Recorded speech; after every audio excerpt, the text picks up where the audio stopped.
You know, I was really pleasantly surprised by the film. I have high expectations for movies like this. Do you feel that when you go into a movie like this? I don't know what my expectations would have been of this movie had I not been in it. You know, it's hard to be objective. I will say this: I'm like a official Bill Murray expert and aficionado. I was a huge fan of his since I was about 15. So, you know, having read the script, I was a little questioning the sort of sentimental aspect of the movie, whether, you know, Bill Murray is going to be able to do that. And I was amazed. I was very impressed with what he did. It's a sweet film. Yeah, it is ultimately a sweet film. I mean, it's not, you know, Caddyshack. It's not Stripes. It's a love story, and he pulls it off. And you know, I think it actually is probably the best stuff he's done.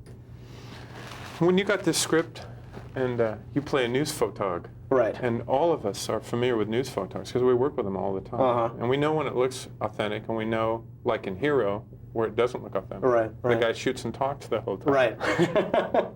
So do you know all those tricks? They actually had an expert down there who sort of, you know, helped me out with the technical aspect of the camera that I was supposed to hold, how to load it, how to put in the battery, how to white balance it, and do all the technical stuff to it, which I never really did in the movie anyway. I just sort of held it. That's right, you never white balanced once. No. It just shot. I think in one of the early drafts there actually was a scene where Bill's supposed to slate it with an actual slate, which you don't do in videotape. You hold up a white piece of paper. Somebody finally said, hey, you don't do that in videotape. But it was funny because I tried the first day of shooting, I couldn't hold the camera. After learning how to use it, it was just too heavy for me. I pinched a nerve, so they had to just give me sort of a sissy camera to play with. Well, they're pretty heavy. Yeah, they are. I mean, you stand around all day with those, and it's a lot of work. Those you gotta have good, you have to weigh a lot. So there's a special place in your heart now for news photography. No, not really. Knuckleheads, those goofballs. I want to ask you about your childhood a little bit, because I know very little about it, other than your father's famous for being funny. Right. And was a big fan of his. I used to live in Los Angeles, you know, 15 years ago, and I was very familiar then. And then when I moved out, I kind of lost touch with a lot of that, and then he started popping up on TV. Bob and Ray did a lot. Right. When you were growing up, did you sense anything special around your house? Not until I was about 10 years old, and that's when my dad had a Broadway show in New York. Up until then, I knew that he was in the business, but it didn't seem out of the ordinary to me. I think I just assumed, yeah, some other kids' dads must be also, that it was sort of a job like being a dentist or being a lawyer or anything. He took it a very business-like attitude towards show business. He would leave in a tie and a jacket and a suitcase, and come home at night and loosen it and take it off. It wasn't, you know, it wasn't like I would imagine being raised probably by Robin Williams. You know, it was a very subtle thing. And when he had his Broadway show when I was 10, that's when I realized, oh, he's like a performer here. He makes people laugh.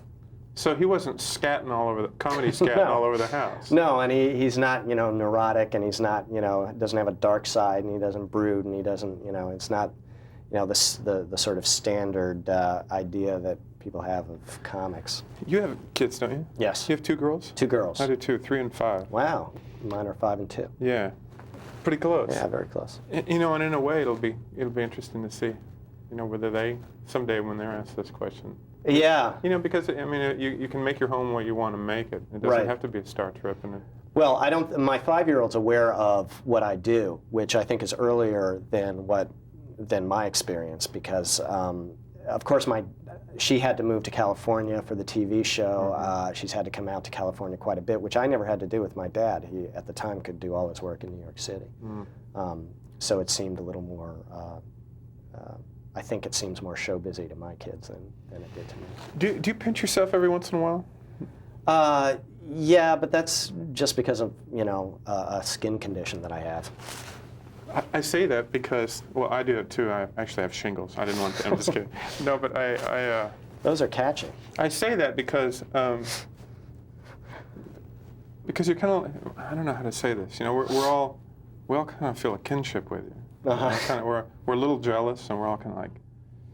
Well, the whole... You know, we go, way to go. You know, yeah, way to get well, on Letterman and way to do those things.